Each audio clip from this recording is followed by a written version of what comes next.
எல்லோருக்கும் வணக்கம். கடலூர்லேருந்து அச்சராயர் பேசுகிறேன்.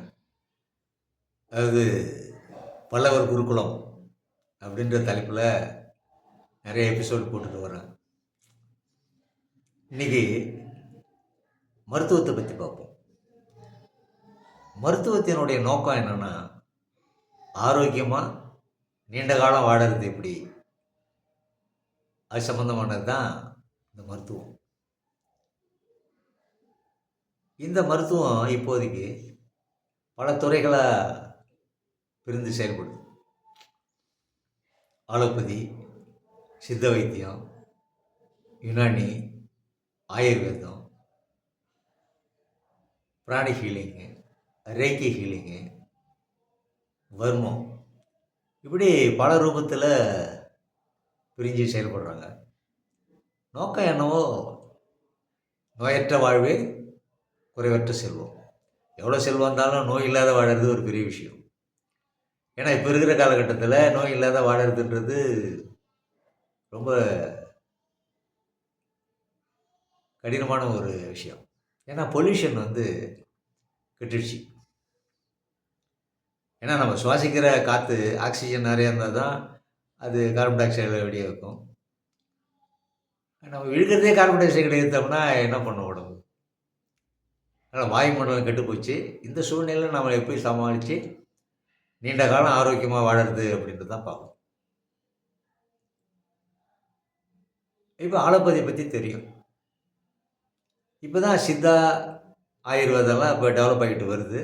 இப்போ இன்டகிரேட்டட் கோர்ஸ் எல்லாத்தையும் கலந்த ஒரு நிலை வருது. இது ஒரு வரவேற்க வேண்டிய ஒரு விஷயம். ஏன்னா சதா அந்த வார் நடக்கும், ஒரு கோல்டு வார். ஆலோபதி பெருசா, சித்தா ஆயுர்வேதா பெருசான்ட்டு இப்போ அக்செப்ட் பண்ணிக்கிறாங்க. இப்போ பிள்ளைங்கள்லாம் மெடிக்கல் படிக்கிறத விட இப்போ சித்தா ஆயுர்வேதத்தை படிக்க ஆரம்பிச்சிட்டாங்க. ஏன்னா இது கொஞ்சம் எளிமையாக இருக்குது. இப்போ லங்கனம் பரம ஔஷதம் அப்படின்னு ஒரு ஸ்டேட்மெண்ட் இருக்குது. அகத்தியர் சொல்வார், உபவாசமே கற்பம் அப்பா. உபவாசம்னா பட்னி இருக்கிறது தான். இப்போ நம்ம இந்துக்கள் பார்த்திங்கன்னா செவ்வாய்க்கிழமை விரதம், வெள்ளிக்கிழமை விரதம், பௌர்ணமி விரதம், அமாவாசை விரதம், இப்படி நிறைய விரதங்கள் இருப்பாங்க. இது எல்லாமே உடல் ஆரோக்கியத்துக்கான விஷயந்தான். அந்த ஜீரண மண்டலத்துக்கு ஒரு ரெஸ்ட் கொடுக்குறோம், அது திருப்பி ஃப்ரெஷ்ஷாக வேலை செய்யும். இதே முஸ்லீம்ஸில் பார்த்தீங்கன்னா 1 மாதம் இருப்பாங்க அவங்க, அந்த ரம்சான் நோன்பு. இப்படி எல்லா மதத்துலேயும் அந்த ஃபாஸ்டிங், பட்னி இருத்தலுக்கு ஒரு முக்கியத்துவம் கொடுக்குறாங்க. ஏன்னா உடல் ஆரோக்கியத்துக்காக. இதை விட திருவள்ளுவர் என்ன சொல்வார்னா, விண்முதலாகிய மூன்றும் மிகினும் குறையும் நோசியும். விண்ணுன்னா ஆகாசம். நம்ம உடம்புல ஆகாசம் ஒரு பகுதி இருக்கும், அடுத்தது காற்று இருக்கும், நெருப்பு இருக்கும். இது கூட குறைய இருக்கிறத பொறுத்து நோய்கள் உண்டாகும் அப்படின்றார். இப்போ நம்ம நோய் வந்துச்சுனாக்கா, நம்ம இந்திய மருத்துவம், தமிழ் மருத்துவத்தில் வாதம், பித்தம், சிலேத்மம், அதை கபம், இந்த 3ஆக பிரிப்பாங்க. எல்லாமே நான் பார்க்குறேன், சம அளவில் இருக்கணும், சம அளவில் இருக்கணும். சமலாக இருந்தாக்கா அது வியாதி தான் உண்டு பண்ணும். வாதம், பித்தம், சிலேத்மன்றது 3:2:1ன்ற ரேஷியோவில் இருக்கும். வாதம் கொஞ்சம் அதிகமாக இருக்கணும், பித்தம் மத்தியமாக இருக்கணும், சிலேத்மம் கம்மியாக இருக்கணும். இப்படி இருந்தால் தான் உடம்பு ஆரோக்கியமான நிலை. இப்போ இதில் வாதம் அதிகமாச்சு, பித்தம் அதிகமாச்சு, சிலேத்மம் அதிகமாச்சு, ஒன்றுக்கும் நோய் உண்டு. இதே குறைஞ்சிச்சு இந்த 3 இல்லைன்னாக்கா அது நோய் உண்டு. இப்போ 3 3 6, இதுபோல் ப்ராபபிலிட்டி கிரியேட் பண்ணிங்கன்னா 4448 வியாதிகள் இருக்குது வரும். அதை நம்ம எப்படி சரி பண்ணிக்கிறது அப்படின்றது தான் இது லக்கணம் பரம ஔஷதம். அப்புறம் தியானம், யோகம், இந்த விஷயங்கள் உங்களுக்கு கை கொடுக்கும். அது மூச்சு பயிற்சின்னு சொல்லுவாங்க. இழறது, அதை இழுக்கிறது, விடுறது, கட்டுறது, இது 3 தான் மூச்சு பயிற்சியில். இப்போ வாசி யோகம்னு சொல்லுவாங்க. இப்போ வாசி யோகத்துக்கும் மூச்சு பயிற்சிக்கும் என்ன டிஃப்ரென்ஸ் அப்படின்னு பார்த்தீங்கன்னா, வாசின்றது மனம் சம்மந்தப்பட்டது.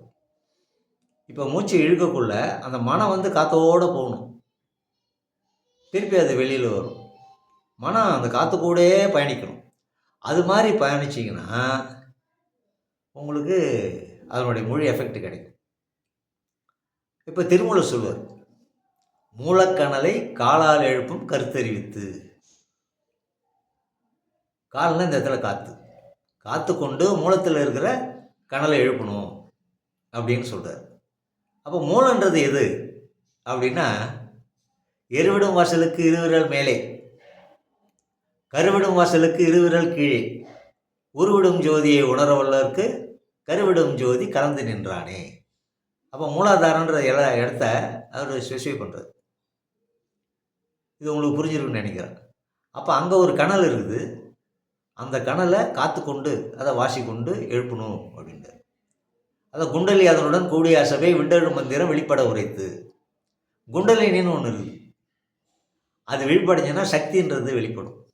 அதான் குண்டலினி யோகம், குண்டலினி சக்தி. அது மூலாதாரத்தில் இருக்கிற மாதிரியாகவும் இந்த மணிப்பூரகம், அநாகதம், விசுத்தி, ஆக்னை, துரியன்றதில் நிலை மாறுபடும். மூலாதாரத்தில் இருக்கிற காளி சக்தியாக இருக்கும், சுவாதிஷ்டானத்தில் இருக்கிற சரஸ்வதியாக மாறும், அதுவே ருத்ரியாக மாறும், மகேஸ்வரியாக மாறும், மனோன்மணியாக மாறும், வாழையாக மாறும். அதான் வாழையை சித்தர்கள் ரொம்ப பெருசாக போற்றி வணங்குவாங்க. இது எல்லாமே உடலை ஆரோக்கியமாக வச்சுக்கிறதும் மனசை சந்தோஷமாக வச்சுக்கிறது தான். அதுதான் இதனுடைய நோக்கம். மனம் சந்தோஷமாக இருந்தாலே குடும்பம் வரைக்கும் வியாதி வராது. மனம் சோர்ந்துட்டாலே அடுத்த நிமிஷம் நம்ம உடம்பு ஒரு மாதிரி பண்ணிடும். அதனால் எப்பயுமே மனசை சந்தோஷமாக வச்சுக்கிறதுக்கு நம்ம முயற்சி எடுப்போம். சட்டியில் இருந்தால் தானே ஆப்பையில் வரும். நாம் சந்தோஷமாக இருந்தால் தான் அடுத்தவங்களை சந்தோஷப்படுத்த முடியும். நாமளே துக்கத்தில் இருந்து நம்மக்கிட்ட யாராவது வர்றவங்ககிட்ட என்ன பண்ண முடியும்? அந்த துக்கத்தை தான் பகிர்ந்துக்க முடியும்.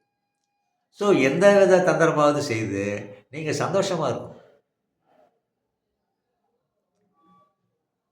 அதுக்கான முயற்சி எடுக்கும். இப்போ மனம் ஒரு சூட்சமான ஒரு விஷயம். மனம் இருக்க கல்லாருக்கு வாக்கியாய் பராபரமே.